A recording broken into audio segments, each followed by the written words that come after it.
بسم اللہ الرحمن الرحیم۔ شروع اللہ کے نام سے جو بے انتہا مہربان اور رحم فرمانے والا ہے۔ لوگو، محمد تمہارے مردوں میں سے کسی کے باپ نہیں ہے، مگر وہ اللہ کے رسول اور خاتم النبیین ہیں، اور اللہ ہر چیز کا علم رکھنے والا ہے۔ اے لوگو جو ایمان لائے ہو، اللہ کو کثرت سے یاد کرو اور صبح و شام اس کی تسبیح کرتے رہو۔ وہی ہے جو تم پر رحمت فرماتا ہے، اس کے ملائکہ تمہارے لیے دعائے رحمت کرتے ہیں تاکہ وہ تمہیں تاریکیوں سے روشنی میں نکال لائیں۔ وہ مومنوں پہ بہت مہربان ہے۔ جس روز وہ اس سے ملیں گے ان کا استقبال سلام سے ہوگا، اور ان کے لیے اللہ نے بڑا باعزت اجر فراہم کر رکھا ہے۔ اے نبی، ہم نے تمہیں بھیجا گواہ بنا کر، بشارت دینے والا اور ڈرانے والا بنا کر، اللہ کی اجازت سے اس کی طرف دعوت دینے والا بنا کر، اور روشن چراغ بنا کر۔ بشارت دو ان لوگوں کو جو تم پر ایمان لائے ہیں کہ ان کے لیے اللہ کی طرف سے بڑا فضل ہے۔ سورہ الحزاب آیت نمبر 40 تا 47۔ تلاوت ہمارے پیارے مشہور و معروف قاری اور خوش آواز ثنا خاں قاری اسد الحق صاحب۔ السلام علیکم حضرت، وعلیکم السلام۔ کیسے ہیں آپ؟ ٹھیک ٹھاک ہیں؟ اللہ کا بڑا شکر۔ آپ سب کو 24ویں روزے کی بہت بہت مبارکباد۔ اور بس اب چند دن باقی ہیں ہمارے اس ساتھ کو۔ کوشش یہی ہے کہ اللہ تعالیٰ اس ساتھ کا جو بھی اجر ہو وہ ہم سب کو بخشے۔ ٹیم کی پوری کوشش، ہم سب کی پوری کوشش۔ بات یہ ہوئی کہ اعلان ہوا کہ 15 رمضان کو ناموس رسالت کے حوالے سے دن منایا جائے گا، جو کہ ایک بہت ہی خوش آئند بات 15 مارچ کو۔ ہم نے بھی اس کو بڑا اپریشیٹ کیا۔ اچھی بات ہے، اللہ کا شکر ہے، کیونکہ حضور اکرم صلی اللہ علیہ وسلم کا نام مبارک اور اسم مبارک محمد صلی اللہ علیہ وسلم کا مطلب ہی بہت زیادہ تعریف کیا گیا ہے، اور ہم سب پہ فرض ہے کہ ہم اس نام کی، ان کی جتنی بھی تعریف کریں، جتنی بھی ان کی بات کریں وہ کم ہے۔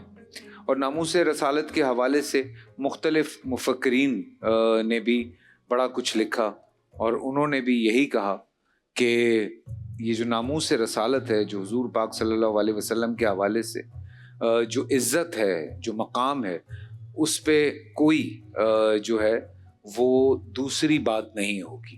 اور اس میں کئی اتفاقاً جو غیر مسلم ہیں ان کے بھی نام شامل ہیں۔ جب دنیا کے بہترین 100 لوگوں کا نام لکھا گیا تو اس میں جو نمبر 1 تھے وہ اوبیسلی حضور اکرم صلی اللہ علیہ وسلم، اور اس کو لکھنے والے غالباً مائیکل ایچ ہارٹ ہے ان کا نام، اور انہوں نے یہ بات لکھی۔ اور بہت سارے جو شاعر ہیں جو غیر مسلم ہیں انہوں نے حضور پاک کی شان میں بے انتہا خوبصورت نعتیں لکھی ہیں، اشعار لکھا ہے۔ لکھتے ہیں عشق ہو جائے کسی سے تو کوئی چارہ تو نہیں، عشق ہو جائے کسی سے کوئی چارہ تو نہیں، صرف مسلم کا محمد پہ اجارہ تو نہیں۔ اور یہ لکھنے والے بھی جو ہیں یہ بھی ایک سکھ کمیونٹی کے شاعر ہیں، انہوں نے یہ شعر لکھا۔ اور دیکھیں، حقیقت یہ ہے کہ ایک رائے ہوتی ہے جس میں ہمیں آزادی ملتی ہے، لیکن کسی کی دل آزاری کرنا، دل آزاری اور آزادی رائے میں زمین آسمان کا فرق ہے۔ ہم مسلمان اگر اس بات کو تھوڑا سا، مسلمان کیا کوئی بھی انسان اگر اس بات کو ذرا سا یہ سوچے کہ ان کے پیرنٹس کے حوالے سے کوئی اس طرح سے بات کرتا ہے تو خون کھول اٹھتا ہے۔ ان کی بہنوں کے بارے میں، بھائی کے بارے میں، بچوں کے بارے میں اگر کوئی بات کرتا ہے تو آپ کا خون کھول اٹھتا ہے۔ تو بات یہ ہے کہ وہ تو نبی ہیں، اللہ کے پیارے ہیں، جن پہ ہماری جانیں قربان ہیں۔ کہتے ہیں ماں باپ قربان، جانیں قربان، ہر چیز قربان، تو ان کی عزت کتنی زیادہ ہے۔ تو یہ جو مذاق کے طور پہ کسی کو تنگ کرنے کے لیے ایک پوری قوم کو جوش اور مطلب آپ پوری قوم کو جھنجھوڑ کے رکھ دیتے ہیں تو اس حوالے سے پوری دنیا میں بلیسفیمی لا بنایا گیا. آج بھی ہر مذہب میں یہ خاص طور سے وہاں پہ ایک بلیسفیمی لا ہے جہاں پہ کوئی بھی جو آپ کا مذہب ہے اس کے بارے میں آپ اس طرح سے بات نہیں کر سکتے ہیں.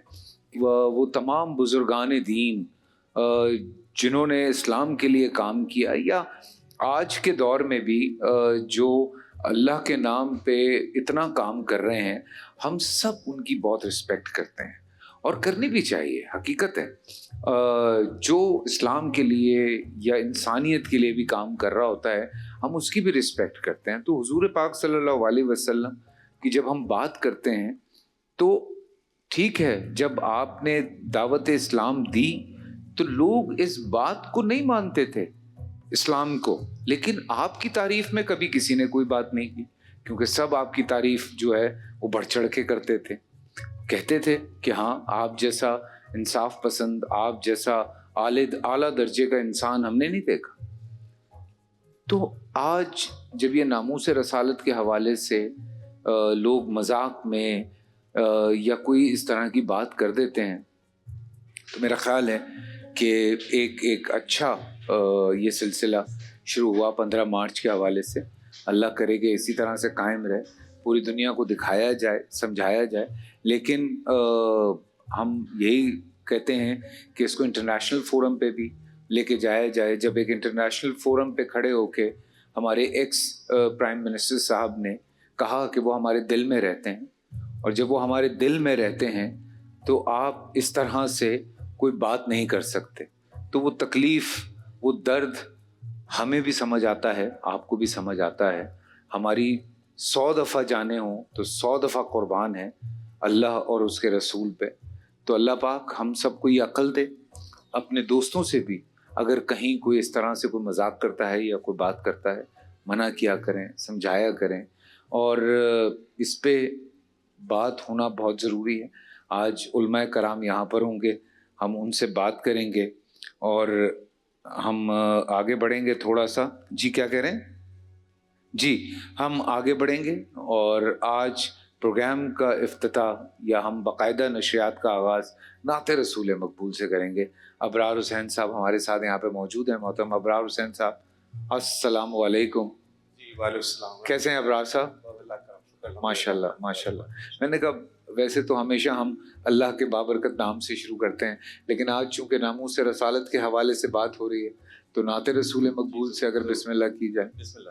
اللہ کے پیارے ہیں، انہیں کی وجہ سے یہ ساری رونقیں. ہم ابھی نا جب میں آیا تو یہی ہماری تھوڑی سی ایک بات ہو رہی تھی. میں نے یہ پوچھا، میں نے کہا کہ پہلے چھوٹے چھوٹے جو کوئی غلط تولتا تھا تو عذاب آ جاتا تھا، جھوٹ بولتا تھا تو عذاب آ جاتا تھا، کوئی کسی کے ساتھ زیادتی ہوتی تھی تو عذاب آ جاتا تھا. میرے رسول نے جب اپنی امت کو بچانے کے لیے اللہ تعالیٰ سے یہ دعا کی تو میں نے کہا آج کون سی ایسی برائی ہے جو ہمارے ارد گرد نہیں ہے، لیکن عذاب نہیں آتا، کلیکٹیو عذاب نہیں آتا. انڈیپینڈنٹلی آ جائے تو وہ ایک الگ بات. تو اللہ نے کتنا پیار کیا ہے میرے رسول. تو یہی والی بات ہے بس. تو بسم اللہ کریں. جی بسم اللہ بسم اللہ.